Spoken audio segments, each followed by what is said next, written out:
Magandang araw mga kapuso, narito pong muli ang inyong lingkod upang magbahagi ng mga kapanapanabik na ganap po dito sa abot kamay na pangarap. Na-rescue na nga po ang mga tao doon sa building na kung saan po naganap ang symposium at nakalabas na nga rin po sila Moira at Zoe at bigla nga pong napayakap si Doc Carlos dito kay Zoe at nagtaka nga po sila Giselle, Aling Susan at Harry kung bakit nga niyakap ni Doc Carlos si Zoe. Samantala, niyakap din naman ni Zoe si Giselle dahil nga po sa tita naman niya ito. Doon naman po kila Doc RJ at Lynette kung saan po natrap nga po sila ay hindi pa rin sila nakakalabas kung kaya't madami na pong dugo ang lumabas sa katawan ni Doc RJ at nanghihina na nga po talaga ito.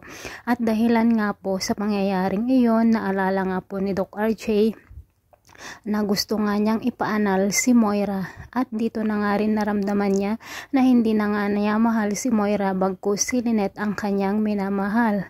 At sinabi naman po ni Lynette na kailangan makalabas sila doon para sa ganun ay makasama pa niya si Zoe at Annalyn. Ngunit dahil nga po sa nanghihina na nga po itong si Doc RJ ay talagang nawalan na nga po siya ng malay.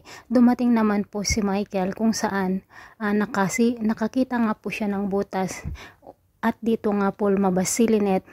Ngunit nang sumunod na nga po itong si Doc RJ ay hindi na nga po niya kaya ang kanyang katawan at dito na nga po nawalan na siya ng malay kung kaya't sobrang nag-alala nga po itong si Lynette.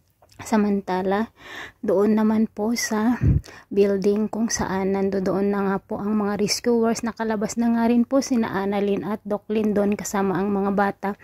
Ngunit nang makita ng mga bata na wala yung isa nilang kasama, sinabi nila dito kay Annalyn at agad na pumasok naman si Annalyn doon sa building kahit na hindi sana dapat pumasok dahil nga po delikado.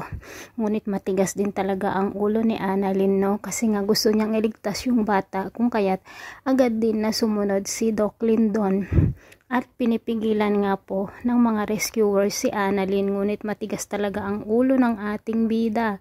Ganun na rin po si Doc Lindon. Sinabi nga po niya dito kay Annalyn na lumabas na sila.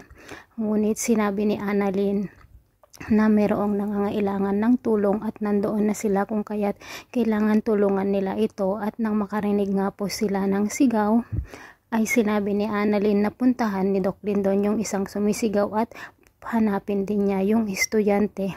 At ang sumisigaw pa lang iyon ay walang iba kundi ang girlfriend ni Doc Lindon noon na namatay na si Emily. Nagmumulto nga ba ito mga kapuso? Samantala, makalabas kaya sila Annalyn doon sa building bago pa ito tuluyang gumuho. Dahil nga po talagang napakabait talagang ating bida at gusto talaga niya pong matulungan ang lahat ng nangangailangan.